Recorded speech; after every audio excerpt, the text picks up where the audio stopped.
first word is Iarsma, which means fragment, and the words at the bottom there are just different iterations of what fragment means in Irish, translated into English.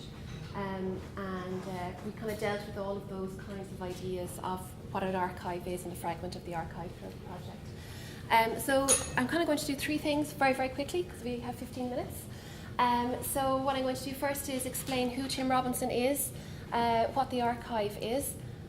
Secondly, then I'll move on to talking about the project itself and what ideas informed and shaped it, the people who were involved with it as well. And then finally, which is the most important bit, I'll stop talking and then I'm going to play a 5-minute and 12-second clip of the kind of the archive performance that we did as well in June as part of another event that we ran in Galway. So we'll fly very quickly on. So it was an artist in the archive project that I started over a year ago, and then we really kind of accelerated it in January this year, from January to June. We did a live performance as part of the EU conference on Uniscape, which was based on landscape values. And in a way it was to showcase, I suppose, different kinds of work going on in Ireland, dealing with the issue of landscape in Ireland, but also with the issues of how we capture values associated with landscape, and also ideas of public community and public geographies as well. And part of my idea behind it was to open up the idea of what an archive is. So the archive as a body, but also the body itself as an archive of knowledge as well. I mean, echoing what Fergus's work, I think, does with the Roger Casement project. And then secondly, and kind of chimes very much with what Alva was saying yesterday, looking at how archives are secreted away, but that they do leak as well, that they move and they have a kind of a life of their own. So the fact that Tim Robinson is still alive, but he gave his archive to the university as a living bequest and as a gift to the people of Ireland, it's very much a living archive as well. So I really wanted to warm up the corpse in the archive, as it were. So who is Tim Robinson? Just very briefly, for those of you that aren't familiar with him. He's from England, from Yorkshire. Was trained as a mathematician in Cambridge. He developed kind of a visual art career in the late 60s, early 70s, abandoned that for different reasons, and came to live in Ireland with his partner Mairead in 1972 with a suitcase. They moved to the Aran Islands, and there he was asked by a lady on the islands. She said, you know, we need a map of the islands because we have all these tourists that come here all the time. We hear you're very good at drawing, can you make a map for us? And that's how it started. In the 80s then he won several awards for his maps of the west of Ireland, and then he spent the 90s then really writing about this mapping work that he had engaged with as well. He's also a translator, and his most recent collaboration with Liam McAnumara is of the very famous Martin O'Kine novel Craignaquilla, which is now being translated now into many languages after its English translation last year with Yale University Press. Somebody said it's a bit like waiting for the 46A. You wait for 40 years for it to come, and then suddenly two come along in the same year, because Alan Tipley did translation as well in the same year. Some work on Robinson, the very beautiful documentary by Pat Collins, and there's a recent essay collection out as well, and a lot of people have written essays and articles about him in different academic journals.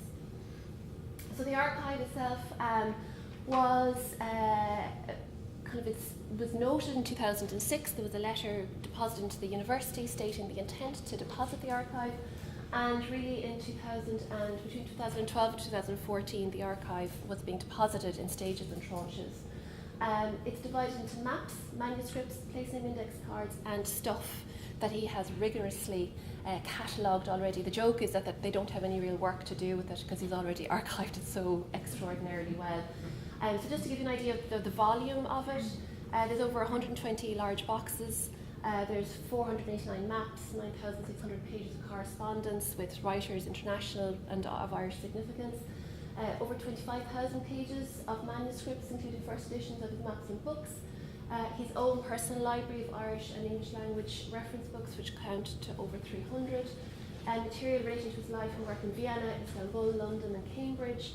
11,700 items of place name index cards, which we're digitising at the moment, and then drawings, photographs, other fieldwork related to his work in Burren, Connemara and the Aran Islands. So a huge amount of material there, and anyone is very welcome to come and to view any of these items anytime in the James Harden Library. So he's talked a little bit about what he thought an archive is as well, which I thought was really interesting. And he talks about himself, the ABC of Earth Wonders, Arran, the Burn and Connemara. And then in 2003, he wrote an article called The Shanachie and the Database. And Shanachie is the Irish name for a storyteller. And he says, I try to ensure that copies of as many as possible of these lists of place names from Connemara and Arran, the Burn come into my hands, and they're added to my archive, which will eventually go to anywhere in Galway. And then just at the very end, he said, artists and writers may pick and choose among them for their own creative purposes. And I kind of took that as my jumping off point for the project. So looking at his own ideas of what maps are, Tim Robinson would always see maps as interim projects or interim reports, and the idea of a map is never ending, is never being finished, that it's a processual kind of a way of being, but also a process, a snapshot of a moment of time that can change. And also the physicality of what mapping is as well. He was very, in all of his writings, it's always about the one-to-one encounter between a person and a terrain, and as an existential project of knowing a place. Okay, so certain ideas that informed the project itself. First of all, as I mentioned earlier in the introduction, engaging with the idea of mapping real and spectral traces, and of course this is very much informed by people's work like Karen Till and Ian Biggs in particular, and there's a quote here from Karen that you can have a quick look at. What I might do as well, I can give the PowerPoint if you want to pop it up on the website afterwards, because I've a lot of material here. I really want to rush to get to the end because I don't want it to be about me, I want it to be about the project itself. So we can circulate this afterwards if people want. Okay. So Karen's work was very influential in my thinking about what this kind of project might be, as well as Clifford McLucas and Ian Biggs. In particular, Clifford McLucas' idea on deep maps and deep mapping, and Sylvia's work, of course, echoes a lot of this as well. And then I began to think of what is a radical archive, and there were 3 or 4 different pathways that I began to engage with it. One was the connection between art and geography. This is just one early instance of this project with Felix Driver, Catherine Nash and Cathy Prendergast in London, that many of you are familiar with, and about collaboration between artists and geographers. And I also wanted to put in academics in there as well. So what would happen when that happens? The second idea was the idea of archiving the body, and the body is archive. And this is one project that I had been kind of reading about, the Index of the Disappeared, and it was an archive by Mariam Ghani and Chitra Ganesh about the disappearance of bodies in post 9/11 America, and looking at how do you archive absence. Then there's also this really interesting journal for those of you that might be interested in this, Radical Archives, the Archive Journal. They have a whole series on what is a radical archive, different practitioners, different ways of engaging with it, and different projects. So I was reading a lot about this and thinking about it as well in terms of how we might open up ideas of archives and working, as Bukashan was saying as well, from the ground up as well in many ways. So we came to the Living Archive. That's kind of what we resided with.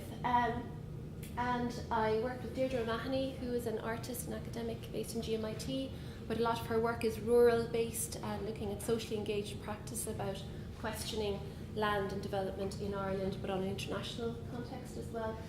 Tim Collins, as well as composer, a musician and academic based in Galway. And then Rina Nail as well, who one of those terrifying people who also has a PhD in urban geography and is a very well-known choreographer and dancer in her own right as well. So the idea was looking at the visual part of the archive, looking at the sound of the archive as well, and then looking at the embodiment of the archive. This is reading up here, part of a segment which we call Bird in the Archive, but she said, no, I feel like a PhD student with my head stuck inside. So, we all felt like that at different points in the project. So the problem was, where do we start? Because it was vast, absolutely vast. And we decided that we just had to bring it down to a small little road and to base the project on the idea of a roadine, of a road, a bohery.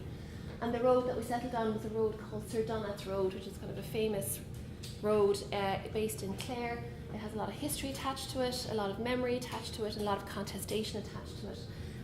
one of which we found with T.J. Westrop, who was a well-known kind of antiquarian from the late 19th century, early 20th century, who said, I believe I gave offence locally by saying that Cromwell had never been in Clare, when he was writing about this part of the world. So we did a lot of work on about Sir Donat's Road, and we decided that this was where we were going to be located. So we shot some of the work in that area, and the closing sequence of the film is actually shot on Sir Donat's Road.